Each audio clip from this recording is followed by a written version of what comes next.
So welcome है आप सभी का। आज की इस वीडियो में हम आपसे बात करेंगे यूपी पॉलीटेक्निक एंट्रेंस एग्जाम 2022। यदि आप किसी भी other state polytechnic entrance examination की प्रिपरेशन कर रहे हैं तो इस चैनल पर आपको प्रिपरेशन कराई जाएगी एंड कराई नहीं जाएगी मतलब कराई जा रही है। एंड साइंस की क्लासेस कुछ दिनों बाद लगेंगी। अभी तो फिलहाल में मैथ की क्लासेस चल रही हैं। क्वेश्चन इतने इंपॉर्टेंट, इतने वीवीआईपी क्वेश्चन कराए जा रहे हैं जो आपके सीधे एग्जामिनेशन में पूछे जाते हैं। यानी आप कम समय में एग्जाम्स में अच्छा नंबर लाना चाहते हो तो आपको मेन प्रश्नों पर फोकस करना होगा जो हर साल पूछे जाते हैं, मैक्सिमम ईयर पूछे जाते हैं, जिनसे ही स्टूडेंट्स का सिलेक्शन होगा। आप अपने आप को काफ़ी ज़्यादा होशियार हो पाओगे यदि एक महीने आप हमारी क्लास ले लेते हैं तो इन वीवीआई क्वेश्चनों को हम एक्सपीरियंस के साथ कराएंगे जो कि हर साल पूछे जाते हैं। मैक्सिमम उन्हीं का चांस रहता है क्योंकि देखिए स्टूडेंट्स, सिलेबस वाइज पढ़ने का अब टाइम नहीं है। सिलेबस वाइज आप खुद से, यदि आपके पास बुक है तो एक दिन में 3-3 चैप्टर को ख़त्म करते चलिए एंड हमारे यहाँ पर ऑनलाइन आके पढ़िए। फिर वहाँ पे अपने आप को पहचानिए हम कितना कर पा रहे हैं एंड कितना हमको करना चाहिए। गवर्नमेंट कॉलेज ऐसे ही नहीं मिल जाएगा क्योंकि बिना करे कुछ होने वाला नहीं है। इसीलिए आप अपनी स्टडी को कंटिन्यू रखिए क्योंकि डे बाय डे बीतता जा रहा है एंड ऐसे में आप सभी को अपने आप को इम्प्रूव करने की ज़रूरत है। थोड़ा सा कष्ट सहने की ज़रूरत है, थोड़ा सा मेहनत करने की ज़रूरत है क्योंकि एक बार गवर्नमेंट कॉलेज मिलेगा उसके बाद आपको कुछ नहीं करना है, आसानी से खुश होते हुए एडमिशन हो जाएगा। फिर तो आसानी से आप अपनी पढ़ाई को कर सकेंगे। तो चलिए आज की इस वीडियो के माध्यम से आपको इम्पोर्टेंट, वेरी इंपॉर्टेंट क्वेश्चनों के बारे में डिस्कस करेंगे। एंड जितने भी स्टूडेंट इस चैनल पर पहली बार आते हैं तो चैनल के साथ अभी से जुड़ जाइए क्योंकि पॉलीटेक्निक से रिलेटेड एंड प्रिपरेशन सभी चीज़ें आपको यहाँ पर कराई जा रही हैं। तो चैनल के साथ फटाफट से जुड़ जाइए। जुड़ने के लिए इस चैनल को सब्सक्राइब कर दीजिए एंड वीडियो अच्छी लगे तो इस वीडियो को लाइक कर देना। तो चलिए आज की इस वीडियो को स्टार्ट करते हैं। फर्स्ट क्वेश्चन है आप सभी की स्क्रीन पर। क्वेश्चन आप देख सकते हैं इंग्लिश एंड हिंदी दोनों में है। तो हिंदी में आपको सबसे पहले क्वेश्चन करते हुए दिखाते हैं। तो देखिए क्वेश्चन क्या कह रहा है। सोनिया 18 मिनट और रवि 12 मिनट एक खेल के मैदान के किनारे बने वृत्तीय पथ का एक चक्कर पूर्ण करने में लगाते हैं। यानी कि कोई वृत्तीय पथ है, मान लीजिए ये सर्कल है, यहाँ पे सोनिया एंड रवि यहाँ से दौड़ रहे हैं, जरा ध्यान दीजिएगा। सोनिया 18 मिनट में, रवि 12 मिनट में एक खेल के मैदान किनारे बने वृत्तीय पथ का एक चक्कर पूर्ण करने में लगाते हैं ना। यदि वे दोनों एक ही बिंदु से एक ही समय एक ही दिशा दौड़ना प्रारंभ करें तो कितने समय बाद वे पुनः प्रारंभ स्थान पर मिलेंगे। तो क्वेश्चन को जरा ध्यान से समझने की कोशिश कीजिए। वो कह रहा है एक ही बिंदु से वे दोनों दौड़ रहे हैं, ठीक है ना, उस वृत्तीय पथ पर दौड़ेंगे इस बिंदु पर। तो इस बिंदु से वे एक ही बिंदु से एक ही डायरेक्शन, एक ही दिशा में दौड़ेंगे, किसी भी दिशा में दौड़ें। तो वो कह रहा है तो वो दौड़ने के पश्चात यहाँ पे पुनः इस बिंदु पर कितने समय बाद मिलेंगे। तो यार ध्यान दीजिए, घंटी वाले सवाल होते हैं ना कि एक घंटी 2 सेकंड के अंतराल में बजती है, दूसरी 3 सेकंड के ऐसे सुई है ना, उसमें घंटी वाले सवाल में बोल रहा तो पूछता है कि तीनों सुई एक साथ कितने स्थान पर मिलेंगी। यानी सुई एकदम सीधी हो जाएंगी, कितने सेकंड, मिनट, घंटा वाली तीनों एक साथ कितने मिलेंगी। तो वहाँ पे एलसीएम निकालते थे, उसी प्रकार यहाँ पे आपको एलसीएम निकालना है। ये दोनों लोग दौड़ रहे हैं ना, तो ये दौड़ते हुए यहाँ पे पुनः एक बिंदु पर यानी दोबारा यहाँ पे बिंदु पर कितने समय बाद मिलेंगे। तो इसके लिए आपको क्या करना होगा, एलसीएम, ये ट्रिक है, ये जरा ध्यान दीजिएगा, ये आपको ट्रिक है। वृत्त पर जब भी कोई दौड़ना प्रारंभ करे, ये 2 मिनट बाद, ये 3 मिनट बाद, मतलब फिर आपसे पूछेगा कि ये कितने समय बाद इस बिंदु पर दोबारा मिलेंगे एक साथ, है ना। तो आपके लिए इसके लिए हमेशा ध्यान रखना है एलसीएम, ठीक है। तो हम 18 एंड 12 का हम एलसीएम निकाल लेते हैं। तो यहाँ पे हो गया 18 एंड 12 हो गया। तो यहाँ पे फटाफट से एलसीएम निकाल लीजिए। 2 निमी का 18 होता है, 2 छिका 12 होता है, यहाँ से 3 तरह का 9 होता है, 3 दूनी का 6 होता है। तो यहाँ से 3 में कन 3, 2 हो गया, 2 में कन 2, 1 1, 2 3 6 3 18 दूनी 36, यानी क्या आ गया 36। ये जो आपका था ये किस में था, ये 18 मिनट में, 12वीं मिनट में, तो ये सिस्टम किस में आएगा, मिनट में, यानी 36 मिनट इसका जो एलसीएम आया है। यानी कि कह रहा है वो 36 मिनट बाद पुनः इस सर्कल जहाँ से दौड़ना प्रारंभ किए थे वहाँ पे फिर मिल जाएंगे दोनों लोग, ठीक है। कितने, 36 मिनट बाद। यदि आपका आंसर मिनट में क्यों आया, क्योंकि ये चीज़ें आपको मिनट में दी हुई हैं, यदि ये सेकंड में दी होती तो आपको सेकंड में आता, ध्यान रखना, ठीक है। अब चलते हैं अगले क्वेश्चन की तरफ। आई होप आप इस क्वेश्चन को सही से समझ पाए होंगे। सो नेक्स्ट क्वेश्चन है आप सभी की स्क्रीन पर प्रस्तुत करते हैं। क्वेश्चन है कुछ इस प्रकार, थोड़ा सा हार्ड आपको लग सकता है लेकिन आपको समझ आ जाएगा। ये क्वेश्चन ट्रिक से उड़ाएंगे, जरा ध्यान से समझिएगा। क्वेश्चन को एक बार आसानी से फ्रेश माइंड के साथ पढ़िए जिससे क्वेश्चन आपके दिमाग में समझ में आए। जब एक बार करेंगे फिर आपको प्रैक्टिस करते हुए दूसरी बार करोगे तो आपको भूलने वाला नहीं है वो क्वेश्चन, ठीक है ना। मन से कीजिएगा। उत्पादक ए एक वॉशिंग मशीन को विक्रेता बी को 12,500 रुपये में एंड विक्रेता बी सी को 800 रुपये लाभ लेकर तथा विक्रेता सी खरीदार को 1300 रुपये लाभ लेकर बेचता है।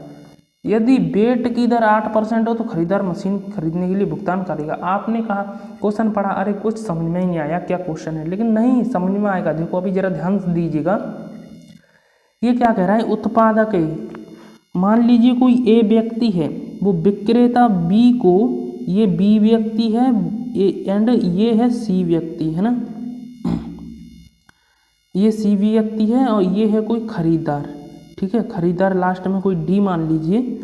तो वो क्या कह रहा है यहाँ पे, वो बोल रहा है कि ए जो है वॉशिंग मशीन को विक्रेता बी को 12,500 में और विक्रेता बी जो ए है वो विक्रेता बी को 12,500 रुपये में इस पे बेचता है, ठीक है। और विक्रेता बी क्या करता है, विक्रेता बी यहाँ पे विक्रेता बी सी को 800 रुपये लाभ लेकर, यानी ये इसे बेच रहा है सी को, विक्रेता बी, जरा ध्यान दीजिएगा। यदि ए बी को बेचे, बी सी को बेचे, लाभ लेके बेच रहे हैं ना, और सी डी को बेचे, तो यहाँ पे आपसे क्या पूछेगा कि इसका मूल्य बता दीजिए, यानी इस वाले व्यक्ति ने कितने रुपए में खरीदी ये चीज़ें। तो ये निकालने के लिए आपको लिए क्या ट्रिक है, जरा ध्यान दीजिएगा। एक बार थोड़ा सा इसे ध्यान कर लीजिएगा कि जब भी आपसे कहे कि ए बी को बेच रहा है, बी सी को बेच रहा है, सी डी को बेच रहा है, जो लास्ट वाला जो व्यक्ति है वो कितने रुपए में खरीद रहा है। तो यहाँ पे देखिए इसने क्या कहा कि सी जो है 800 रुपये लाभ लेकर सी खरीदार को 1300 रुपये लाभ लेकर बेचता है। जो खरीदार है लास्ट में, तो वो कितने रुपए में उसने खरीदी। क्वेश्चन को एक बार ध्यान से पढ़ लेंगे तो आपको समझ में आ जाएगा, ठीक है। आप एक बार पढ़ लीजिएगा। तो यहाँ से क्या हम ट्रिक अप्लाई करेंगे, जरा ध्यान दीजिएगा। यहाँ से हम एक ट्रिक के साथ इस क्वेश्चन को बनाएंगे। तो सबसे पहले ए जो है बी को बेच रहा है, बी सी को, सी डी को, तो यहाँ जितने रुपये लाभ लेके बेच रहे हैं सबको ऐड कर लेंगे। तो सबसे पहले हम यहाँ पे ऐड कर लेते हैं सबको, 12,500 रुपया प्लस 800 रुपये, ये ट्रिक है जरा ध्यान दीजिएगा, एंड प्लस 1300 रुपये, ठीक है। इन सबको हम ऐड कर लेंगे तो कितना आएगा, सबसे पहले एक ज़ीरो आ जाएगा, है ना, दूसरा भी ज़ीरो हो जाएगा, एंड तीसरा 3 और 8 कितना हुआ, 11 हो गया, एंड 8 और 5 13 हो गया, 13 की 3 हासिल की 1 हो गया, एंड यहाँ पे 2 है ना, 2 और 2 4 हो गया, तो यहाँ पे हमने 4 लिख दिया, 1 5, 54,300 आ गया, ठीक है। 54,300 सही जोड़ा है ना, एक बार चेक कर लीजिए जिससे क्वेश्चन में गलती ना हो, ठीक है। 13,000 कुछ भूल तो नहीं गए, जरा एक बार ध्यान दीजिए। ये हो गया देखो 12,500, ये हो गया 13,800, 13,800 को 14,000, हाँ मिस्टेक कर दिया, सॉरी, 14,600 आना चाहिए ना, 14,600, क्योंकि 12,500 और 1300 तो कितना हुआ, 13,800 हो गया, एंड 800 को और जोड़ेंगे, तो जब 800 को जोड़ेंगे तो 14,600 आना चाहिए, ठीक है। तो यहाँ पे हम लिख लेते हैं टोटली कितना हो गया, ये 14,600 रुपया हो गया, है ना। आप कैलकुलेशन तो कर सकते हैं थोड़ा बहुत, ठीक है ना, अपने आप से थोड़ा मिस्टेक हो जाए तो कोई दिक्कत वाली बात नहीं है। तो यहाँ पे देखिएगा, यहाँ पे हम क्या करेंगे, यदि उसने क्या दिया है, यदि बेट की दर है 8%, तो खरीदार ने मशीन कितने रुपए में खरीदी, यानी जिसने रुपए दिए, जो भुगतान किया कितने रुपए उसने दिए, तो खरीदार यानी लास्ट में जिसने खरीदी, तो बेट की दर 8% है। बेट क्या है, ये टैक्स है, यानी आपको टैक्स लिया जा रहा है, तो यहाँ पे क्या है 8%, तो यहाँ पे 100 प्लस टैक्स हो जाएगा, 100 प्लस जो टैक्स, तो 100 टैक्स कितना है 8, तो 100 प्लस 8 कितने हो गए 108, तो यहाँ पे हम लिख लेते हैं 108/100, है ना। 100 क्यों लिखा, क्यों वेट की तरह इतना परसेंट हो जाएगी, जब परसेंट का चिन्ह हटाएंगे तो नीचे बटे में 100 आ जाएगा, ठीक है। अब इन 2 जीरो से ये 2 जीरो उड़ जाएंगे, है ना। अब इनका मल्टीप्लाई कर लीजिए, 140 गुणे 108, जितना भी आएगा वो लास्ट वाले का वो आ जाएगा भुगतान, ठीक है। यानी कि लास्ट वाले ने कितना भुगतान किया, जो खरीदार था लास्ट वाला, जो सी ने खरीदार को बेचा था, तो ये खरीदार ने कितने रुपए दिए लास्ट वाले ने, तो वो ये मूल्य निकल के आ जाएगा। यानी कि A is the right option this question, A option आपका बिल्कुल करेक्ट हो जाएगा।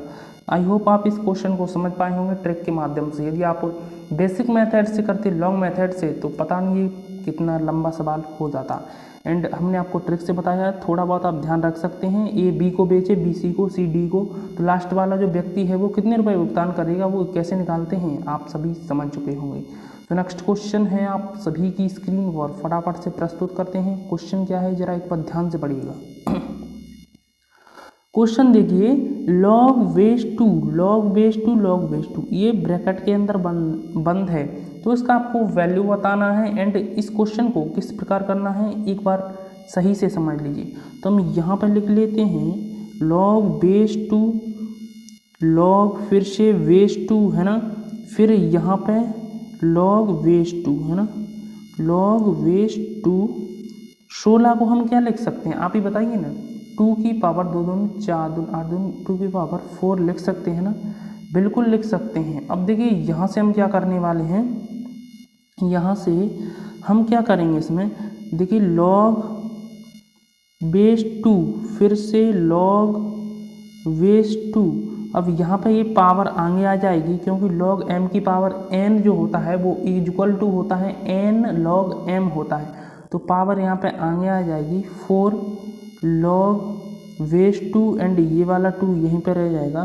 तो ज़रा ध्यान दीजिएगा आप यहाँ पे, क्योंकि जब भी आपका आधार और बेस समान हो जाए, ये वाला बेस एंड ये वाला, तो इसका मान क्या हो जाता है, लॉग में 1 हो जाता है। तो यहाँ पे आप 1 कर दीजिएगा, तो 1 का मल्टीप्लाई इस 4 में करोगे तो उतना ही आएगा, ठीक है।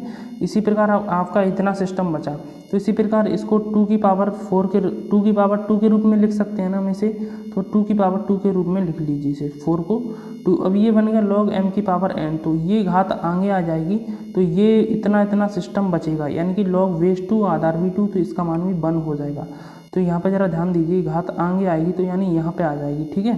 तो यहाँ पर भी ये सिस्टम बन गया log बेस 2 एंड 2 आधार, तो ये सेम हो गया, ये आधार सेम बेस, तो इसका भी मान 1 हो जाएगा। अर्थात ये करते करते आप इस क्वेश्चन का 1 ऑप्शन हो जाएगा। D is the right option this question. I hope आप सभी समझ चुके होंगे, इस क्वेश्चन का डी ऑप्शन बिल्कुल करेक्ट हो जाएगा। तो नेक्स्ट क्वेश्चन है आप सभी की स्क्रीन पर, क्वेश्चन है फॉर्मूला बेस्ड क्वेश्चन है, फटाफट से बताइए एक बार इस क्वेश्चन का आंसर। तो क्वेश्चन है समीकरण x minus 2y(x) x² plus 2 plus 4 का हल क्या होगा। तो इसका हल सबसे पहले आपको ये दिख रहा होगा कि इसमें कौन सा फॉर्मूला अप्लाई होने वाला है। तो सबसे पहले ज़रा ध्यान दीजिएगा, ये क्या है, a माइनस बी a², है ना, a² plus A B plus 4/x² को क्या लिख सकते हैं, 2/x का होल स्क्वायर, है ना। तो ये किसका फॉर्मूला बन रहा है, a minus B and a² plus A B plus इसे क्या लिख सकते हैं 4/x को 2/x का होल स्क्वायर। तो ये फॉर्मूला बन रहा है आपका a³ माइनस b³, है ना, उसी रूप का बन रहा है, उसको खोलोगे तो इसी टाइप का निकल के आ जाएगा इस रूप में, ठीक है। तो यहाँ पे a का मान है x, b का मान है 2/x, तो a³ करेंगे तो x का क्यू x³ हो जाएगा एंड माइनस 2/x का इसका क्यू करेंगे तो कितना हो जाएगा, तो इसका हो जाएगा 8/x³, इतना आ जाएगा। इसको जब हम सॉल्व करेंगे फॉर्मूले के बेस्ट पर, तो यहाँ पे ये किस ऑप्शंस में मैच हो रहा है, यानी कि B is the right options, B options आपका बिल्कुल करेक्ट हो जाएगा। तो नेक्स्ट क्वेश्चन है आप सभी की स्क्रीन पर, क्वेश्चन क्या है जरा एक बार ध्यान से पढ़िएगा। क्वेश्चन है एक संख्या और उसके व्युत्क्रम का योग 17/4 है, तो संख्या क्या होगी। तो मान लीजिए एक संख्या है x एंड इसका जो व्युत्क्रम है वो 1/x हो जाएगा, तो इसका जो योग है वो हमें 17/4 दिया है, ठीक है। तब इसका जो क्रॉस मल्टीप्लिकेशन कीजिए x² प्लस 1 हो जाएगा एंड यहाँ पे हम 4 का मल्टीप्लाई डायरेक्टली कर लेते हैं, ठीक है। तो तो जरा थोड़ा डायरेक्ट कर देते हैं। 4x² plus 4 is equal to 17x, है ना, इतना कर दिया हमने। अब हमें क्या करना है, आगे की तरफ सॉल्व करना है। 4x² माइनस का 17x प्लस का 4, है ना, इतना कर दिया। अब इसे आगे की तरफ सॉल्व करेंगे तो कितना आएगा, यानी गुणा करने पर आपका 16 एंड जोड़ने पर 17, यानी 16 में कम 16, तो यहाँ पे आ जाएगा 4x माइनस का 16 एंड 4x माइनस का 1, है ना, 4x माइनस का 1 इतना आएगा। तो जब इसे आगे की तरफ हम सॉल्व करेंगे तो आगे की तरफ सॉल्व करते हैं तो यहाँ पे आ जाएगा x माइनस 4, जरा ध्यान दीजिएगा क्योंकि ये 0 के बराबर होगा फैक्टर, तो x माइनस 4 एंड यहाँ पे आ जाएगा 4x माइनस 1, 4x माइनस 1। तो इसे जब हम दोनों को 0 के इक्वल दिखाएंगे तो एक वैल्यू निकलेगी x बराबर 4 एंड एक वैल्यू निकलेगी 1/4, है ना। यहाँ से हम निकालेंगे x बराबर 4 इस वाली इक्वेशन से एंड इससे निकालेंगे तो यहाँ पे ये 0 के बराबर होता है। जरा ध्यान दीजिए, ये वाला जो सिस्टम है आप जानते होंगे, फैक्टर किए होंगे तब आपको। एंड 4x माइनस 1 को जब हम 0 के बराबर देखेंगे, 4x minus 1 is equal to 0, तो x की वैल्यू यहाँ से 1/4 निकल के आ जाएगी।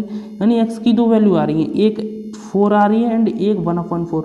तो ऑप्शंस में कौन सा मैच हो रहा है, 1/4, यानी कि इसका बी ऑप्शंस बिल्कुल करेक्ट हो जाएगा क्वेश्चन के अकॉर्डिंग। यदि इसमें 4 दिया होता तो 4 भी हो जाता एंड इसका बी ऑप्शन बिल्कुल करेक्ट हो जाएगा। B is the right option this question. I hope question समझ चुके होंगे किस प्रकार से क्वेश्चनों को आपको हल करना है। सो नेक्स्ट क्वेश्चन है आप सभी की स्क्रीन पर। क्वेश्चन क्या है, एक बार फिर से पढ़िए। देखिए क्वेश्चन ट्रिक के माध्यम से आपके कम समय में आंसर निकल जाएंगे। समीकरण x² माइनस 3x माइनस का 28 इक्वल टू 0 दिया है तो मूलों का योग पूछा है। तो सबसे पहले ध्यान दीजिएगा, जो मूलों का योग होता है, मूल होते हैं अल्फा एंड बीटा, ये आपने हाई स्कूल में पढ़ा होगा। तो मूलों का जो योग होता है अल्फा प्लस बीटा क्या होता है, माइनस का b/a, है ना। b क्या है यहाँ पे, b है यहाँ पे x का गुणांक और a है x² का गुणांक, है ना। तो आप इतना तो पढ़े ही होंगे। एंड मूलों का जो मूल होते हैं मूलों का गुणनफल होता है c/a। तो हमसे मूलों का योग पूछा है तो यहाँ से आप दो चीज़ें सीखने को मिली आपको।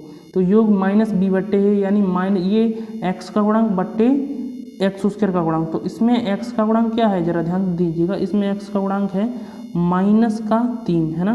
तो यहाँ पे माइनस है बाहर और b का मान रख देंगे -3, समझ गए। b क्या है, माइनस, यहाँ पे माइनस पहले से ही है एंड b का मान है यानी x का गुणांक। तो x का गुणांक है यहाँ पे -3, तो -3 हमने अंदर लिख दिया b की जगह एंड अपॉन में आ जाएगा a, यानी a है x² का गुणांक। तो x² का गुणांक यहाँ पे 1 है, आप देख सकते हैं। तो यहाँ पे इसका 3 आ जाएगा जब माइनस का अंदर मल्टीप्लाई होगा, अर्थात इस क्वेश्चन का ए ऑप्शन बिल्कुल करेक्ट हो जाएगा। A is the right option this question. I hope आप ये क्वेश्चन समझ चुके होंगे। तो नेक्स्ट क्वेश्चन आप सभी की स्क्रीन पर यहाँ पे हो चुके हैं क्वेश्चन फिनिश्ड एंड आपसे मिलेंगे हम नेक्स्ट क्लास में।